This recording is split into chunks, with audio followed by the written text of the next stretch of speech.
हम्पीला जायचे ठरले. सगळे बुकिंग केले, रेल्वेचं बुकिंग केलं, राहायचे बुकिंग केले. हम्पी हे विजयनगर राज्याचे राजधानीचे शहर होते. दगडांनी आणि तुंगभद्रा नदीने घेरलेले या शहरात आमचे स्वागत झाले. त्यातील एक एक ठिकाण पाहिल्यावर कळले की किती भव्य दिव्य समृद्धमय असेल. कृष्णदेवराय राज्याचे राज्य करत होते. बनाना होमस्टे या ठिकाणी राहायची व्यवस्था केली होती. इथे सगळेच वेगळे. वेताच्या भिंती, सुंदर सजलेल्या छोट्या छोट्या खोल्या, प्युअर व्हेज जेवण एकदम छान वाटले. आराम करून दुपारी 4च्या सुमारास आम्ही सनसेट पाहायला निघालो. त्या ठिकाणी तिथले प्रसिद्ध कराकल रिव्हर राफ्टिंग करायला गेलो. पूर्ण रस्त्यावर मोठमोठे दगडे, त्यांचे निसर्ग निर्मित वेगवेगळ्या रचना, छोट्या दगडांवर मोठमोठे दगडे आणि त्यांचं बॅलन्सिंग खूपच आश्चर्यकारक वाटत होते. नदीतील राफ्टिंगसाठी मोठमोठ्या टोकऱ्या होत्या. नदीतून जाता येता मध्ये एका बेटावर सूर्यदेवाचे मंदिर होते. समोरच एका ठिकाणी एक शिला पर्वती दिसत होते. मोठमोठ्या दगडांनी सगळीकडे पसरलेले हे हम्पी पाहण्यात खूप मजा येत होती. आम्ही टोकरीतून उतरलो आणि सूर्यदेवताचे दर्शन घ्यायला निघालो. सूर्यास्तासाठी एका डोंगरावर गेलो. आधीपासूनच खूप जण तिथे होते. मस्त सूर्याचा गोळा दगडांच्या डोंगरामागे जात जात अस्त होत होता. सूर्यास्त झाला. मग पाहिले तर शंकराचे मंदिर, रामाचे मंदिर होते तिथे. कोदंड राम मंदिर असे नाव होते त्या रामाचे. विशेष म्हणजे ह्या मंदिराचे विशेषतः रामाकडे धनुष्य नाही. इथे लक्ष्मणाने एक बाण मारून पाणी काढले होते आणि ते महादेवाच्या पूजेला वापरले होते अशी आख्यायिका आहे. मंदिरात जाताना दगडाने बनलेल्या बाजाराची वेगवेगळी रचना आहे आणि अशा मोठ्या रचनेतून 4 ते 5 किलोमीटर गेल्यावर विजय विठ्ठल मंदिर असे एक जगप्रसिद्ध मंदिर दिसले. तेथील एक रथाची रचना आहे. रथ दगडात कोरलेला रथ जो 50 रुपयाच्या नोटेवर आहे. थोडा भंग झाला आहे पण त्याचं सौंदर्य अजूनही कमी झालेलं नाही. येथील विठ्ठलाची मूर्ती पंढरपूरला नेले असे म्हणतात. इथे एक म्युझिकल महल आहे. प्रत्येक खांबावर एक वाद्याची मूर्ती आहे. असे बोलतात की खांबातून सेम आवाज येतो, म्हणजे जी मूर्तीचा आकार आहे त्याच आकाराच्या वाद्याचा आवाज येतो. मंदिरामध्ये बांगड्यांच्या आकाराचे नक्षीकाम आहे. नदी आणि प्रत्येक मंदिरामध्ये रामायणाच्या जीवनावर वेगवेगळ्या मूर्त्या आहेत. त्यांचा जीवनक्रम रचलेला आहे. तिथून नदीकाठी जाताना राजतुला आहे. नदीकाठी प्रसिद्ध संगीतकार पुंडरीकाचे मंदिर आहे.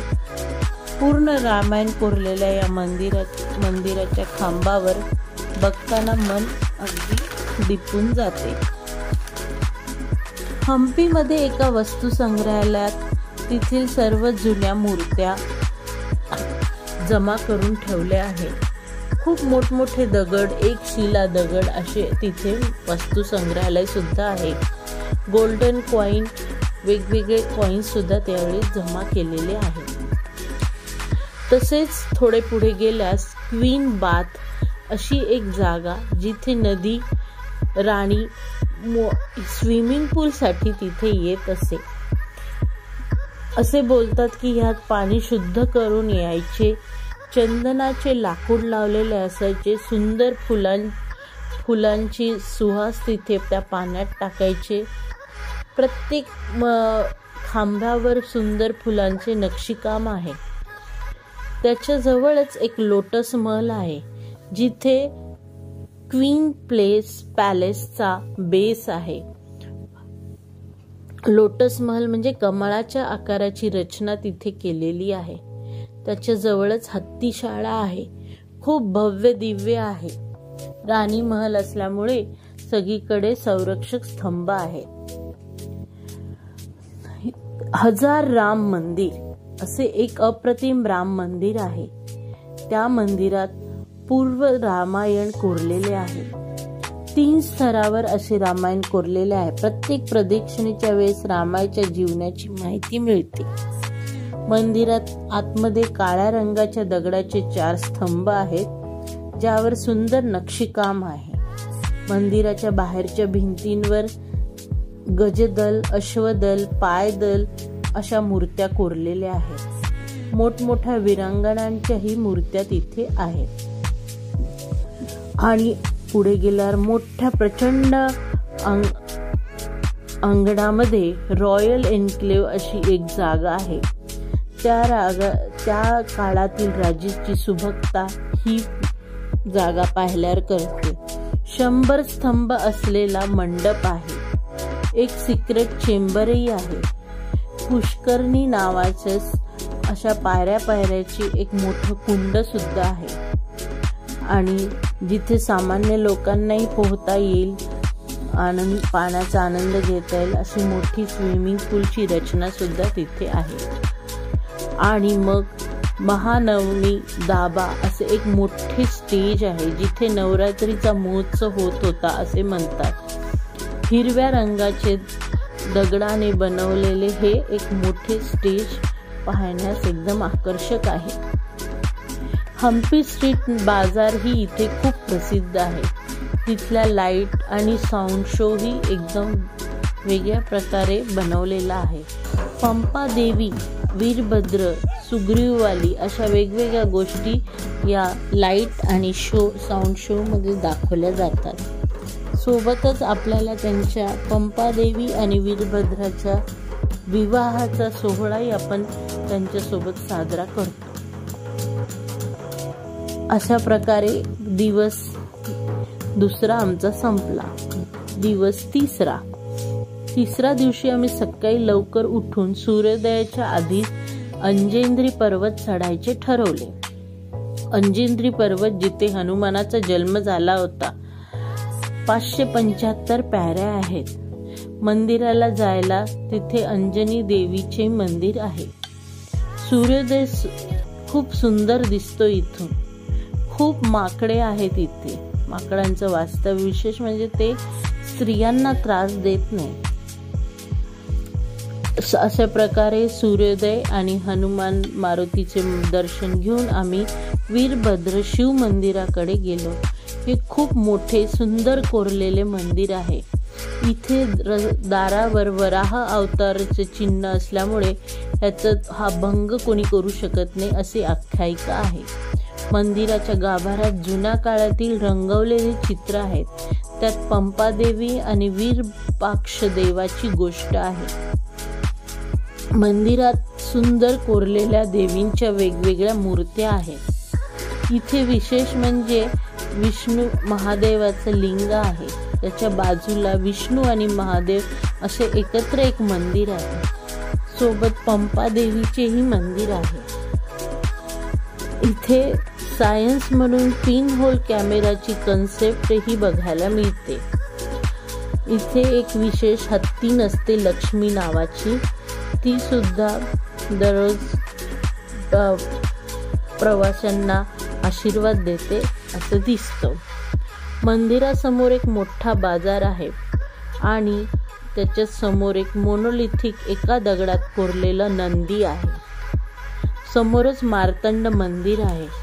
सगळे कसे भव्य दिव्य मोठमोठ्या दगडांनी रचलेली आहे. अच्युतम मंदिर, जसे महादेवाचे, रामाचे तसे कृष्णाचे इथे सुंदर मंदिर आहे. वेगवेगळ्या मूर्त्या कोरलेल्या आहेत. त्याच्या समोर कनिका बाजार, मोठा बाजारही पूर्वी काळी होत होता असं दिसतं. हनुमानाचे मंदिर आहे, जो हनुमान बसलेल्या अवस्थेत आहे आणि ज्याला वेगळ्या रचनेने बांधून ठेवलंय असं म्हणतात. राम मंदिर आहे, कोदंडधारी राम मंदिर. इथे हनुमानाच्या ऐवजी सुग्रीव आहे. रामासोबत तो तिथे होता असे आख्यायिका आहे. पूर्ण काळ्या दगडात बनवलेली सुंदर रामाची मूर्ती इथे भावून देते.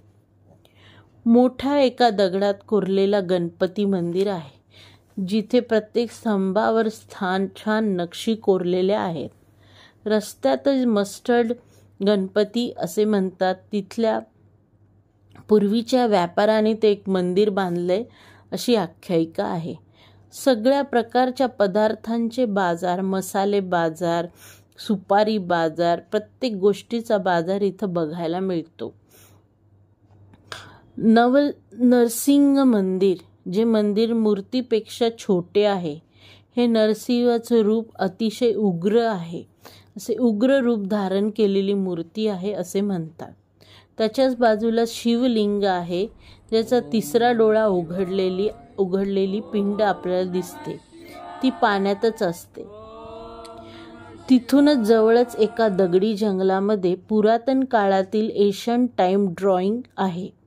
दगडावर काढलेले साप, माणसे तेथील स्थानिक लोकांनी जतन करून ठेवलं आहे. एशियन काळातली आदिवासी लोकांनी काढलेले चित्र मोहून टाकतात. आणि ह्या सगळ्यांमध्ये साहसी सुद्धा ॲक्टिव्हिटीज तिथे आहेत. क्लिफ जम्पिंगही आहे. तुंगभद्रा नदीत उंचवून उडी मारायची. अशा प्रकारे पूर्ण हम्पी राममय, मंदिरमय, भव्य दिव्य दगडांनी सजलेलं हम्पी पाहण्यात एकदम मन मोहून जातं. आणि प्रत्येक मंदिरात रामाचे रामायण जपलेले आहे. खरंच भारत किती संपन्न होता हे जाणवते.